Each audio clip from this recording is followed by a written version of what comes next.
Во кратката парламентарна историја на Република Македонија, еден од пратениците кој што се издвои, а денеска онеправдано заборавен, е Ѓорѓи Котевски. Јас ќе пренесам за вас делови од неговиот говор на 31. август 2001 година по повод почетокот на уставните измени и донесувањето на рамковниот договор. Ѓорѓи Котевски лично го познавав, но еве за луѓе кои што не го знаат одредени кратки биографски детали. Беше роден 1950 година во село Логоварди, Битола, македонец. Завршил филозофски факултет, односно филолошки, бил професор во средно училиште, а извесен период бил вработен во издавачка дејност, се служи со англискиот јазик. Пратеник у собранието од 1991 до 1994 година, живее во Битола, односно живееше во Битола. Почина трагично на 13 ноември 2001 година, беше дел од парламентарната група на ВМРО-ДПМНЕ во третиот парламентарен состав, мој колега во тоа време и јас бев пратеник. Како што ви кажав, во ова видео за вас изводок од стенографските белешки на 80-та седница на Собранието на Република Македонија, одржана на 31. август 2001 година. Еве како започнува Ѓорѓи. Почитувани пратеници, почитувани новинари. Денеска пред нас имаме една иницијатива, за жал, која во македонската јавност има диаметрално спротивно гледање и јас ќе се потрудам во оваа прилика да кажам зошто. Како пратеник на мојата политичка партија ВМРО-ДПМНЕ и пратеник од Битола, нема да гласам за овој рамковен договор. Ѓорѓи беше еден од ретките кои заедно со мене жестоко се спротивставивме на донесувањето на рамковниот договор и во таа 2001 година говоревме отворено, ризикувајќи го дури и животот, да тој трагично заврши, ако нели во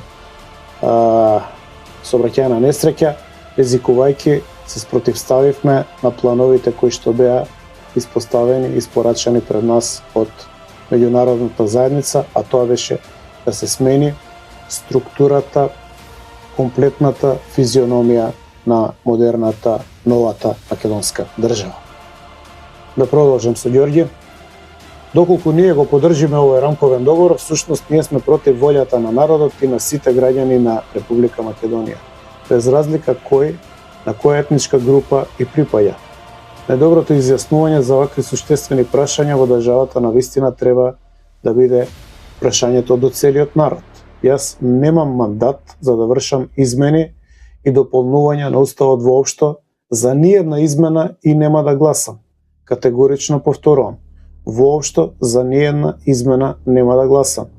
Ние како избрани пратеници, во овој миг топката ни е префрлена на нас и ние ја сносиме целокупната одговорност затоа што надвор од тие преговарачи, олеснувачи или отежнувачи, вие подпишавте договор за кој немавте право. Немавте право да го подпишете тој договор апсолутно, и тоа во Охрид, во вториот Ерусалим на светот, односно во Република Македонија. Најдобро ќе беше прво, како политички партии, како што знаевме да правиме митинзи, како да ја добиеме власта и како да ја злоупотребиме, како повеќе да украдеме, како повеќе да го измачиме овој народ, да го истераме од фабриките, да го истераме сега и од дома и да му кажеме сега ќе ви донесеме мир, откако ве запустивме и ве донесовме на питачки стап.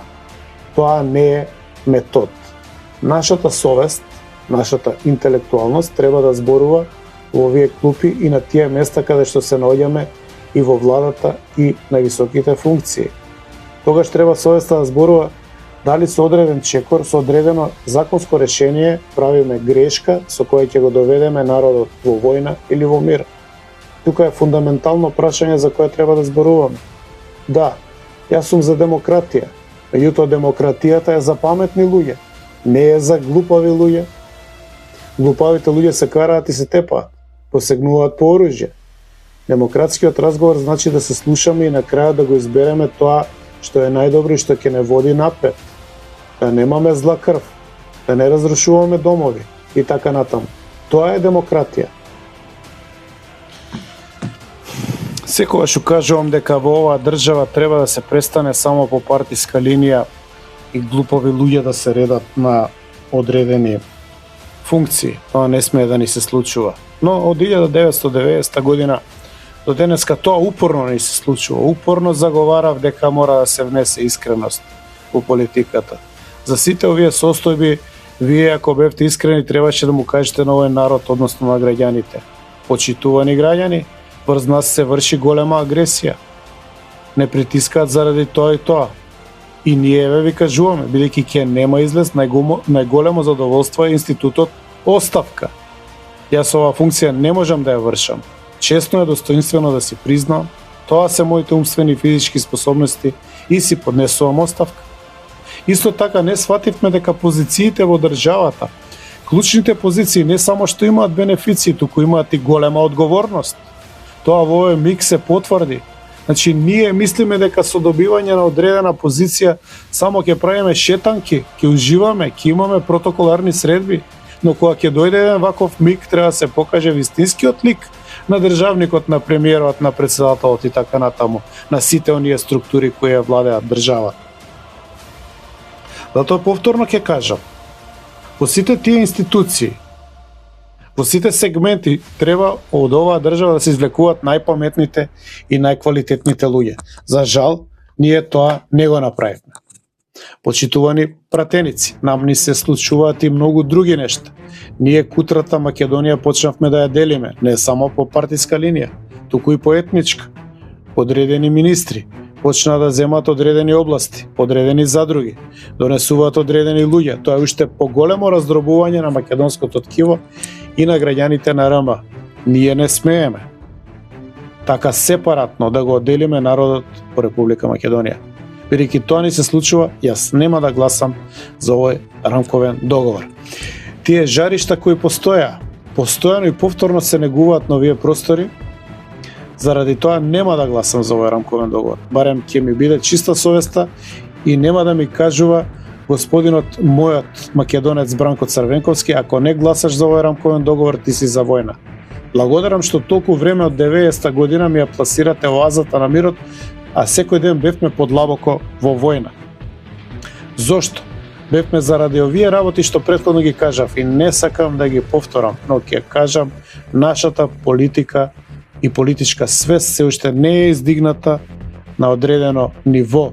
Нашата парламентарна свест се гледа и во сите настапи во нашето присуство, во нашата несериозност, во пристапот кон одредени надворешни членови кои доаѓаат од разни институции од Европа и од светот. Ние мислиме дека цел свет гледа на Македонија, а всушност сите си ги гледаат сопствените интереси и прават сопствен профит за сопствените народи и врз туѓ грб прават пирамиди и прават слава.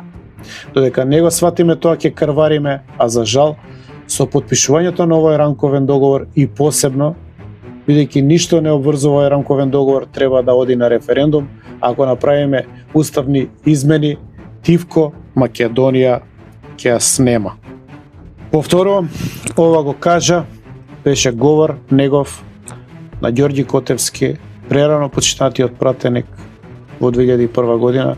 Говорот го кажа на 31 август во 2001 година. Намерно сакав да го оживеам говорот, за жал овој говор го нема на интернет во видео формат, за жал се што се случуваше во собранието на Република Македонија во 2001 година е избришано. Не постојат снимки. Единствено кај мене може да се види мојот говор од 2001 година по истиот повод, на истата седница, но може да го видите само затоа што приватно го снимив, дигитализирав и го качив на YouTube. Еве мој мал омаж за Ѓорѓи Котевски, кој што беше еден многу фин човек и кој што, како што можевте да видите, во правите моменти, кога требаше да се покаже кој е македонец, стана јавно и се спротивстави. Бог да го прости, Ѓорѓи Котевски.